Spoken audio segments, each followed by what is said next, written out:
आदाब, नमस्कार। मैं दानिश नदीम। आज का ये बुलेटिन है उस आज़ादी के नाम जिसे हम और आप अपनी मुट्ठी में कैद समझते हैं, लेकिन हकीकत में भी वो रेत की तरह फिसलती जा रही है।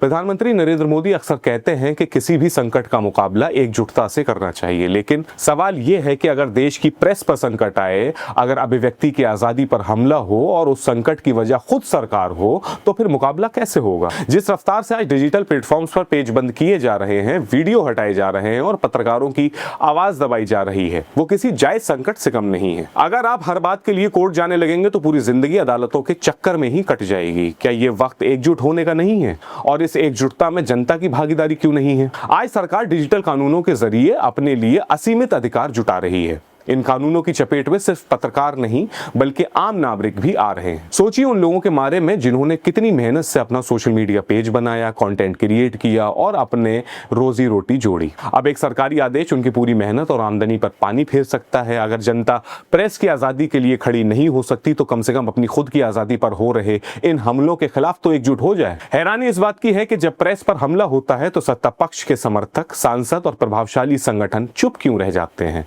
क्या उन्हें लोकतंत्र की फिक्र नहीं है? अब इस पूरे मामले की विडंबना को देखते हैं। आलोचना का कोई ठोस जवाब सरकार के पास नहीं होता। इस बात का भी जवाब नहीं है कि पिछले 12 सालों में प्रधानमंत्री ने एक भी खुली प्रेस कॉन्फ्रेंस नहीं की है।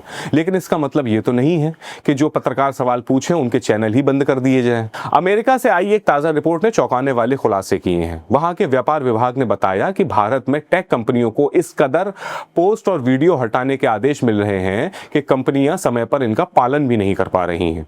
सरकार चाहती है कि महज 1 घंटे के भीतर ऑनलाइन पोस्ट हटा दी जाए। पहले ये सीमा 2 से 3 घंटे की थी। आखिर सरकार को किस बात की इतनी जल्दी है? क्या उनका मकसद सिर्फ विरोधियों का गला घोटना है? आज टारगेट पर वो लोग हैं जो आईना दिखाते हैं, चाहे वो न्यूज चैनल 4 PM हो, नेशनल दस्तक हो या मॉलिटिक्स हो या कॉमेडियन राजीव निगम को ये तक नहीं पता था कि उनका फेसबुक पेज क्यों बंद हुआ है। उनका अंदाजा है कि शायद सिलेंडर की महंगाई पर किया गया एक मजाक सरकार को चुभ गया। क्या अब व्यंग करना भी अपराध है?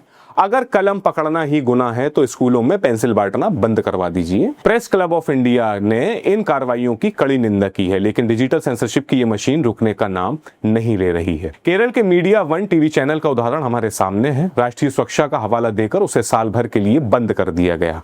पत्रकारों की नौकरियां गई, संसाधन बर्बाद हुए। अंत में सुप्रीम कोर्ट ने फटकार लगाई और बैन हटाया। लेकिन जो नुकसान हुआ उसकी भरपाई कौन करेगा?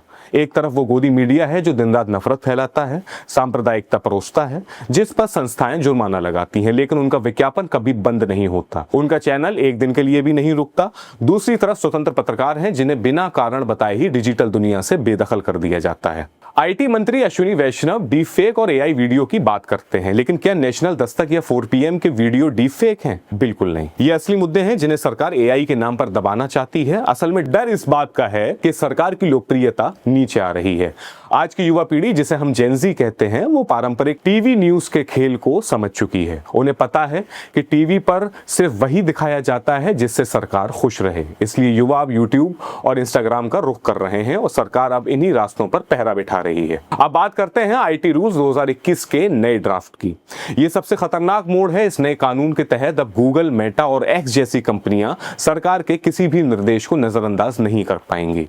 सबसे बड़ी बात यह है कि डिजिटल मीडिया एथिक्स कोड जो पहले सिर्फ न्यूज पब्लिशर्स पर था, अब हर उस नागरिक पर लागू होगा जो न्यूज या करंट अफेयर्स पर पोस्ट करता है। यानी अगर आप किसी घटना का रील बनाते हैं या राहुल गांधी या मोदी जी के बयान पर कोई टिप्पणी करते हैं तो आप भी सरकार की समीक्षा समिति के दायरे में होंगे। आपका डाटा सरकार जब चाहे मांग सकती है और उसे लंबे समय तक सुरक्षित रखने के लिए सोशल मीडिया कंपनियों को मजबूर किया जा सकता है। इंटरनेट फ्रीडम फाउंडेशन के जानकारों का मानना है कि ये बदलाव ब्यूरोक्रेट्स को ये ताकत दे देंगे कि वो तय करें कि इंटरनेट पर क्या रहेगा और क्या नहीं। ये किसी डिक्टेटरशिप से कम नहीं है। क्या हम धीरे धीरे सस्ते किम जोंग उन बनने की राह पर हैं? ये देश नॉर्थ कोरिया नहीं है, ये हिंदुस्तान है। ये वो देश है जिसने सत्ता और अहिंसा के बल पर अंग्रेजों को खदेड़ दिया था और उनको भगाया था। सवालों से भागने के बजाय उनके समाधान ढूंढने चाहिए। जनता की आवाज दबाने से सवाल खत्म नहीं होते हैं बल्कि और मुस्तैदी से पूछे जाते हैं। आज जनता ने गोदी चैनलों को देखना बंद कर दिया है क्योंकि वहां उनकी समस्याएं नहीं दिखाई जाती, लेकिन पेज बंद कर देने से वो दर्शक वापस टीवी की तरफ नहीं मुड़ेंगे। सरकार को ठंडे दिमाग से सोचना चाहिए कि रचनात्मकता और रोजगार के इन नए अवसरों पर हमला करके वो देश का क्या भला कर रही है। पहरेदारी लोकतंत्र का गहना नहीं बल्कि उसकी कमजोरी का प्रतीक है। हमें अपनी और आपकी आजादी के लिए सजग रहना पड़ेगा। इस लड़ाई में आपका साथ बहुत जरूरी है।